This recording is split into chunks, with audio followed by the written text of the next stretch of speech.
Donc on va poursuivre en fait l'histoire commencée vendredi, donc, où on avait vu, donc on parle d'immunité innée. Donc je vous rappelle quelque chose qui n'a pas besoin d'une reconnaissance spécifique, un système mis en place pour lutter contre les infections. Et on a parlé beaucoup des cellules et de leurs récepteurs.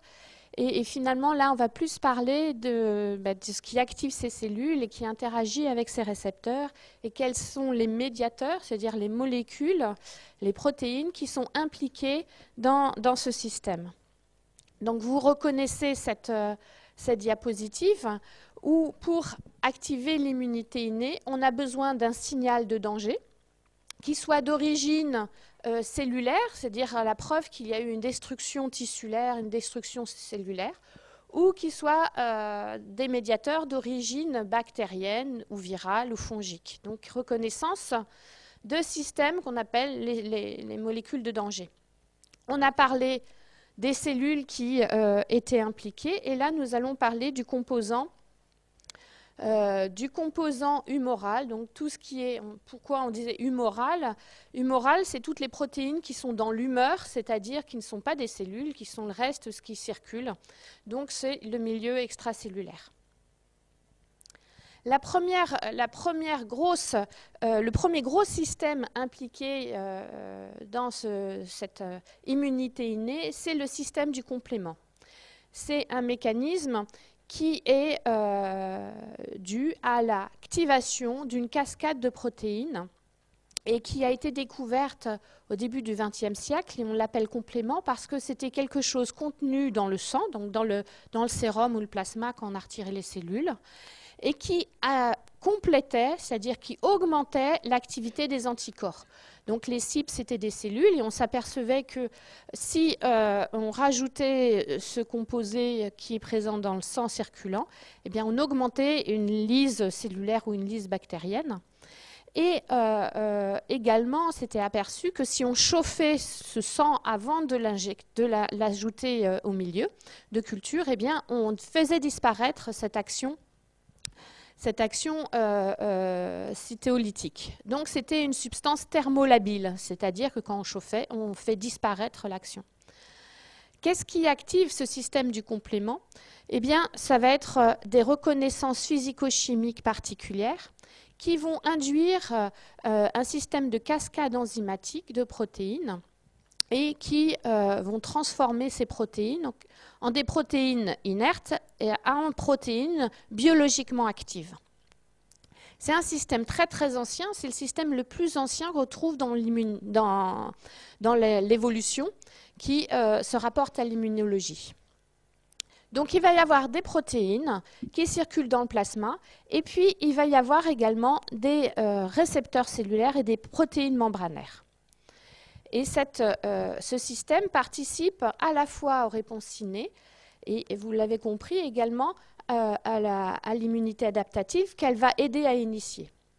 Mais les principaux rôles du système du complément, c'est l'opsonisation, la capacité de recouvrir par des protéines le pathogène ou la cellule transformée. Donc ça, c'est l'opsonisation. Deuxième grand rôle, c'est le chimiotactisme, donc faire venir ces fameuses cellules dont on a parlé la semaine dernière sur le site initiateur, et puis médier l'inflammation. Donc ce système du complément, on va le revoir un petit peu plus en détail, mais est composé de 3 voies qui l'activent, la voie classique, la voie des lectines et la voie alterne, on va revenir dessus. Et donc son rôle, ça va être premièrement l'opsonisation, le recouvrement de molécules issues du complément, qui va permettre de la phagocytose, l'inflammation par la création, par la synthèse de ces petits médiateurs qui sont des anaphylatoxines. Et vous verrez que le système du complément est capable en lui-même d'induire la lyse d'une cellule, que ce soit une cellule transformée par un virus ou une membrane d'un pathogène, grâce à ce qu'on appelle le complexe d'attaque membranaire. Et enfin, il va interagir avec les systèmes de l'immunité adaptative. Donc 3 voies d'activation du complément. La première s'appelle la voie classique. parce que ça a été la première est mise en évidence, avec une protéine de reconnaissance qui est C1Q et des composants C4 et C2. Je vais revenir un petit peu pour vous décrire ça. Et qu'est-ce qui active cette voie classique? Qu'est-ce qui va reconnaître C1Q qu'est-ce que va reconnaître C1Q? Eh bien, ça va être le fragment FC d'immunoglobuline agrégée. Donc, soit des immunoglobulines complexées entre elles, soit sous forme de complexe humain. Mais il faut plusieurs immunoglobulines pour pouvoir permettre la liaison de C1Q et donc l'activation de cette cascade. La deuxième voie s'appelle la voie des lectines. Et la principale protéine de reconnaissance est MBL pour Mannan Binding Lectin. Et donc, comme son nom l'indique, qu'est-ce que va reconnaître MBL? Eh bien, ce sont les mannoses qui sont des sucres d'origine bactérienne. Donc, cette voie des lectines est activée par des carbohydrates qui sont d'origine bactérienne. Et ensuite, elle va retrouver les protéines C4 et C2, les impliquées. Et la troisième voie est la voie alterne, ou alternative en anglais. C'est un système qui marche 24 heures sur 24 à bas bruit et qui va être capable de s'amplifier dans des conditions particulières. Donc, cette voie alterne est composée des fragments C3, du facteur B et du facteur D. Suite à l'initiation de ces trois voies, il va y avoir formation de deux complexes moléculaires. D'un côté, C4B2A, je vais revenir sur ce schéma. L'autre côté, C3B, grand B, petit b, qui sont en fait des enzymes. Donc, ce sont des complexes qui vont avoir la même activité, qui est le clivage de la protéine centrale du complément, qui est le C3, en C3B. Donc, un rôle central, et ces enzymes s'appellent les C3 convertases, puisqu'elles transforment, elles convertissent une molécule inactive qui est C3 en une molécule active qui est C3B. Et suite à cette formation de C3B, deux possibilités. La première possibilité, eh bien, C3B peut être recruté pour reformer une nouvelle enzyme via la voie alterne.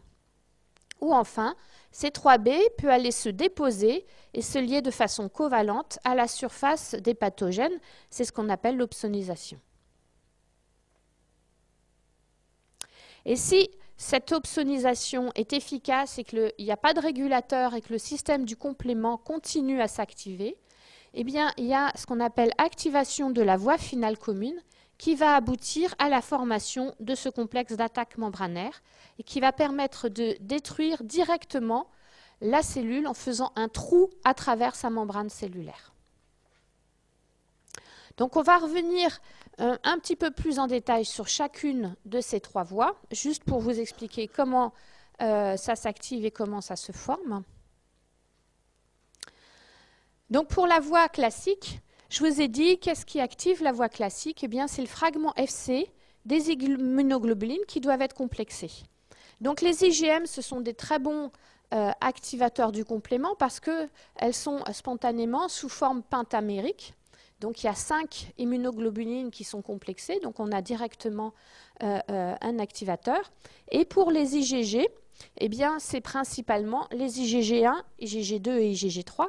Et les IgG4 ne sont pas capables d'activer le complément. Les IgA non plus, ou avec un système d'activation qui ne tient pas compte de la voie classique. Et puis, il y a d'autres activateurs qui, présents en très forte concentration dans le milieu extracellulaire, peuvent éventuellement activer la voie classique. Et donc, on va retrouver le LPS, l'hypopolysaccharide, qui est d'origine bactérienne, certains virus à ARN, les membranes mitochondriales ou les acides nucléiques. Donc, vous reconnaissez ici des DAMP, Danger Associated Molecular Pattern, et certaines protéines d'origine virale. Donc, comment se passe? Vous avez ici un antigène, donc une surface bactérienne qui a été reconnue par des anticorps spécifiques. Eh bien, la protéine de reconnaissance, c'est cette protéine en forme de bouquet de tulipes, C1Q, qui circule complexé avec deux molécules de C1R et deux molécules de C1S. Donc c'est ce complexe C1Q, C1R, C1S qui va pouvoir se fixer en reconnaissant le fragment AFC des immunoglobulines par les têtes globulaires de C1Q. Lors de cette liaison, il y a un changement de conformation du complexe qui active C1R. C1R devient une sérine protéase, donc qui va être capable de cliver des protéines, et elle va cliver sa protéine accompagnatrice du complexe qui est C1S. Donc C1S devient activé également à son tour, devient une sérine protéase, et elle va cliver d'abord C4, qui est dans le système extracellulaire, synthétisé par le foie comme la majorité de ces protéines du complément. Donc elle va cliver C4 en un petit fragment inactif qui est libéré en phase fluide C4A et un gros fragment C4B qui va se déposer sur la surface d'initiation. La molécule C2 va alors avoir une affinité et va se lier à C4B. Et quand elle est liée à C4B, elle est à son tour l'objet d'une protéolyse par C1S. Donc avec élimination d'un petit fragment.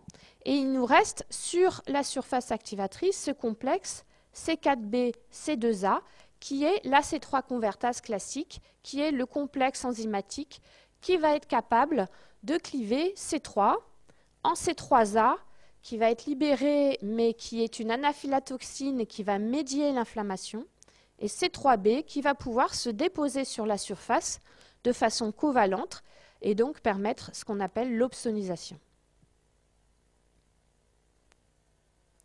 Pour la voie des lectines, eh bien, je vous ai dit, elle est activée par les structures carbohydrates de bactéries avec une principale protéine de reconnaissance qui est MBL, qui est un membre de la famille des colectines, qui ressemble beaucoup à C1Q, comme vous le voyez, donc avec des régions collagènes et des régions lectines, et qui est associé, comme l'est un peu C1Q, avec deux prosérines protéases, MASP1 pour Mannan Associated Serine Protease, et MASP2. Et ces deux molécules, ces deux protéines, ont une forte analogie avec C1R et C1S. Donc en fait, quand il va y avoir fixation de MBL, de la même façon, il va y avoir activation des MASP qui vont à leur tour cliver C4 et C2 exactement de la même façon que C1S l'a fait. Donc la voie des lectines, elle aboutit à la formation du même complexe enzymatique, la même C3 convertase classique, C4B2A. Concernant l'activation de la voie alterne, je vous ai dit, c'est un système un petit peu particulier parce que c'est un système d'immunosurveillance qui marche en permanence. Donc ce qui se passe en permanence dans notre sang circulant, c'est une hydrolyse spontanée de C3, une partie, environ 1% de C3 est hydrolysée. Sous sa forme hydrolysée, C3 peut se lier avec une autre protéine qui est le facteur B. Et quand ce complexe C3 hydrolysé, facteur B sont associés ensemble, ils peuvent être l'objet de la lyse par une enzyme qui est le facteur D et former ce qu'on appelle une C3 convertase d'initiation qui va permettre, donc avec élimination d'un petit fragment BA. Cette C3 convertase d'initiation va pouvoir cliver de façon réelle, cette fois-ci, une nouvelle molécule de C3. Alors là, il va y avoir deux possibilités. La première possibilité, donc, je vous ai dit, cette C3 convertase, elle va cliver C3 exactement de la même façon que la C3 convertase classique. Donc il y a élimination d'un petit fragment C3A en phase fluide, qui est une anaphylatoxine, et puis formation d'un C3B. Ce C3B va chercher à se déposer et se lier de façon covalente sur une surface n'importe laquelle. Donc dans la première possibilité, si on imagine que c'est sur une surface d'une bactérie, C3B va se lier. À nouveau, une nouvelle molécule de facteur B va pouvoir s'associer. Elle va être clivée par le facteur D, former une C3 convertase. cette fois-ci une vraie, qui va être stabilisée par une molécule, une protéine qui s'y associe, qui s'appelle la properdine. Et cette properdine augmente la demi-vie de cette enzyme. Sinon, le complexe a tendance à se dissocier. Et donc, en augmentant la demi-vie de cette C3 convertase, eh bien, cette enzyme va pouvoir cliver plein de molécules de C3A et libérer plein de molécules de C3A et générer plein de molécules de C3B qui va pouvoir se déposer très rapidement sur la surface. Donc ainsi, nous avons le système d'amplification. On peut sur ce cliver plein de molécules de C3B qui permet l'opsonisation et il y a libération de plein de molécules de C3A qui permettent l'inflammation. Donc ça, c'est ce qui se passe sur si C3b se dépose sur une surface bactérienne ou un pathogène. Par contre, comme ce dépôt se fait de façon aléatoire, elle pourrait se déposer sur nos propres cellules. Il y a un système de protection qui va se mettre en place sous forme d'une protéine qui est le facteur H, qui, comme le facteur B, aime beaucoup s'associer à la molécule C3b, avec des petites particularités en plus, c'est qu'il a également des sites de fixation au glycosaminoglycane, qui sont ces sucres, ces dérivés qui sont à la surface de nos cellules. Et donc, en ayant cette double affinité C3b glycosaminoglycane, eh bien, le facteur H va avoir une affinité beaucoup plus forte que le facteur B pour